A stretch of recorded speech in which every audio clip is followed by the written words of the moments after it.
Malayalam big boss സീസൺസാണ് ലൈവിൽ ഇപ്പോൾ നടന്നുകൊണ്ടിരിക്കുന്നത്. ബിഗ് ബോസ് വീട്ടിൽ ഇന്ന് മോർണിംഗ് സോങ് ആയി കൊടുത്തത് എടി പെണ്ണെ ഫ്രീക്ക് പെണ്ണെ എന്നാണ്. അങ്ങനെ നമ്മുടെ ബിഗ് ബോസ് കണ്ടസ്റ്റൻസ് എല്ലാം തന്നെ ഒരുവിധം ഇപ്പോൾ എല്ലാവരും തന്നെ ഡാൻസ് കളിക്കാൻ രാവിലെ തന്നെ എത്തുന്നുണ്ട്.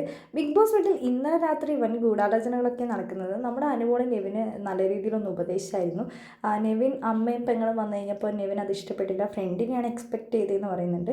നെവിൻ പറയുന്നുണ്ട്, ഒരു 3 വർഷമായി എൻ്റെ ലൈഫിൽ എൻ്റെ വീട്ടുകാരായിട്ട് എനിക്ക് യാതൊരുവിധ ബന്ധവും ഉണ്ടായിരുന്നില്ല. ഈ ബിഗ് ബോസ് എന്ന് പറയുന്ന ഷോയിലേക്ക് ഞാൻ എത്തിപ്പെട്ടത് എൻ്റെ ഫ്രണ്ട് കാരണമാണ്. അതുകൊണ്ട് ഞാൻ ഫ്രണ്ടിനെ തന്നെയാണ് എക്സ്പെക്റ്റ് ചെയ്യുന്നത്.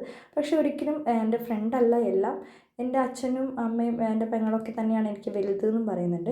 ആ ഒരു കാര്യം നമ്മുടെ ഒന്നീരുമായിട്ട് സംസാരിക്കുന്നുണ്ട്. അനുമോൾ എന്തെങ്കിലും പറഞ്ഞോട്ടെ, നീ നിൻ്റെ കാര്യം ചിന്തിച്ചാൽ മതി, നിനക്ക് തോന്നുന്നതാ അത് നീ ചെയ്താൽ മതി എന്ന് പറയുന്നുണ്ട്. ആ സമയത്ത് നമ്മുടെ ഷാനവാസിക വരുന്നു, ആ ഒരു പ്രശ്നത്തിൽ ഏർപ്പെടുന്നു. അനുമോൾക്ക് എന്തിൻ്റെ ഇതിലാണ് അനുമോൾ ഈ ഒരു വിഷയത്തിൽ കയറി ഇടപെടുന്നത്, അവളല്ലെങ്കിൽ അങ്ങനെയാണ്. അപ്പോൾ നമ്മുടെ ഒന്നീരും അതേപോലെ തന്നെ നെവിനൊക്കെ അനുമോളെ സപ്പോർട്ട് ചെയ്തിട്ടാണ് പറയുന്നത്. അവളുടെ ഒരു തോട്ടിൽ, അവളുടെ ഒരു കാഴ്ചപ്പാടിൽ അവൾ അങ്ങനെയായിരിക്കും, കാരണം അവൾ വളർന്നു വന്ന സാഹചര്യം അങ്ങനെയാണ്. പക്ഷേ എൻ്റെ സാഹചര്യം അങ്ങനെയല്ല എന്നൊക്കെ ഷാനവാസൊക്കെ അനുമോളെ കുറ്റം പറയാൻ കിട്ടുന്ന ഒരു അവസരം ഇപ്പോൾ പാഴാക്കാറില്ല. അപ്പോഴേക്കും പക്ഷെ ഒന്നീലും അതും നെവിനും കൂടെ അത് ശരിക്കും അനുമോളുടെ തലയിലല്ല കുറ്റം. അനുമോളുടെ ആ ഒരു ഇതിലാണ് പറഞ്ഞത്.